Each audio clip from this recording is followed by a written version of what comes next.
Hello, this is Second Story Garage, and we're really excited today. We have Otis Taylor in the studio today. And let's start by asking, you have the Trance Blues Festival coming up. Can you, for our viewers who are not familiar with that, this is the third year I think you're doing that? Is that the case? Yeah. Tell us about what that's all about and what people can expect to experience. Well, the festival's about, first we have workshops. We hope to get between 40 and 60 people playing music at the same time. And it's just, you don't have to be a musician. You can just bring a kazoo. We'll have kazoos there. We like to get a lot of classical. We'll have a violin player there and tuba players and trombone players, and hope that people come with their banjos. I know maybe a banjo player will come. And we just play my trance music that has no chord changes.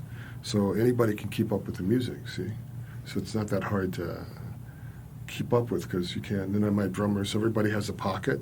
And when you get a group of people and they all play at the same time, everybody feels like they're playing good. Because like a high school choir, you could have a bad singer, but nobody hears them. See, so everybody feels like, wow, I'm playing really cool music, and they feel kind of spiritual, and they get to sit next to a professional musician. You know? Now, this is something you do a lot. You go into schools and spread the blues in schools, right? But not trance blues. I writing songs that I tell everybody. Everybody has a song. I tell them how the blues came from slavery and things like that, and it comes from sadness. So the kids write down what makes them sad. And I kind of score it, and then they read it. You know. Can you tell me some of the things that the kids have written down? You asked them to write down something that's sad. What are some of the things that you've heard? Well, one kid said, "I get the blues when my fish coughs." I thought I would have wrote that. Coughing fish. I thought that was so cool. One time, a kid, I was in Ottawa. I was doing blues in school, and all these kids were like from Ethiopia and all these Bosnia, and they're talking about they lost their uncle and this. So this other kid goes, "Oh, I get the blues when I can't have my Matindo." I'm like, well, that's not very heavy, geez.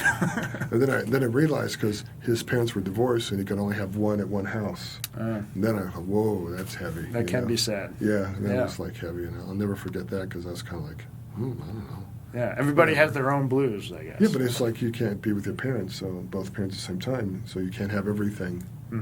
That was part of that was wrapped up with being with that parent. Is the Nintendo.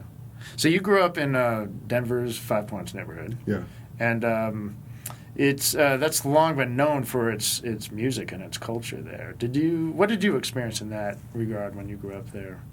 Well, my father was they were beboppers. They were bohemians. I come from I'm first generation hip.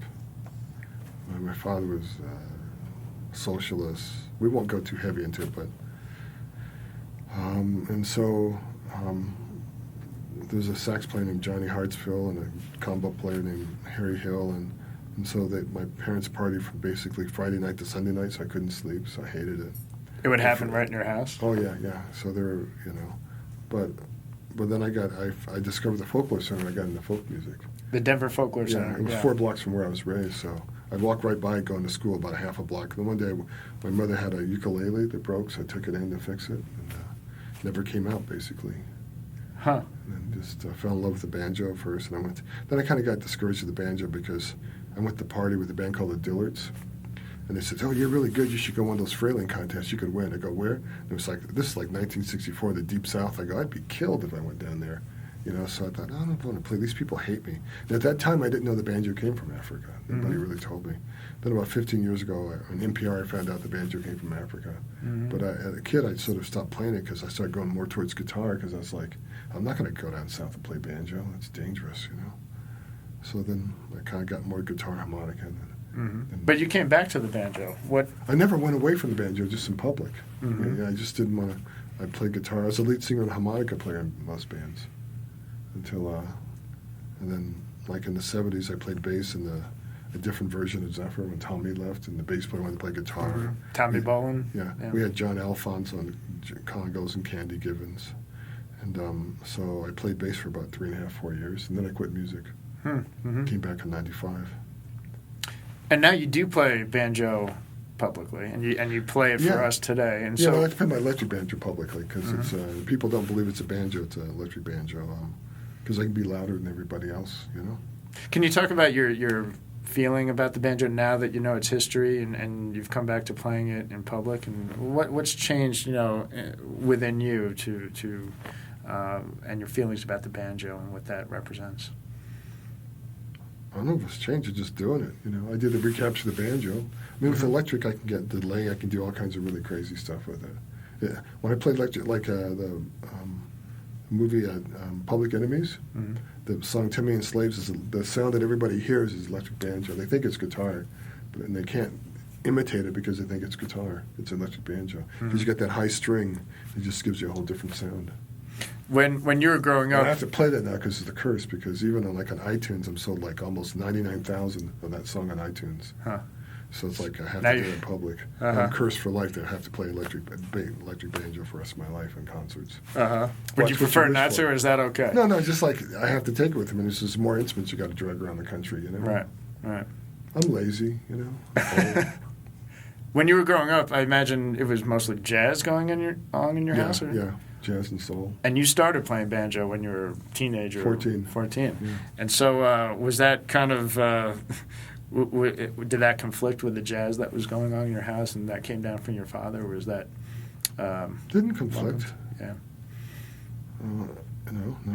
Yeah. Can you play, I haven't heard a lot of jazz banjo, but. I don't play jazz, but I play sort of bluesy, old-timey. Well, we appreciate you coming in today, and we really enjoyed hearing you play. So thanks a lot. Appreciate it. Yeah. Watch the videos. This is Second Story Garage. Go ahead. OtisTaylor.com. Oh, do your plugs. Oh, I just did it. Okay, OtisTaylor.com. And My World Is Gone, too, with Mato Nanji. New album. Okay. And tell us when the Trance Festival is. November the 2nd at E-Town. There's a crazy party at Boulder Boulder Outlook Hotel in the 1st, but the workshops and the concerts are on the 2nd at E-Town. Okay. Right here in Boulder. Well, thanks a lot for coming in. You're more than welcome, man. Okay.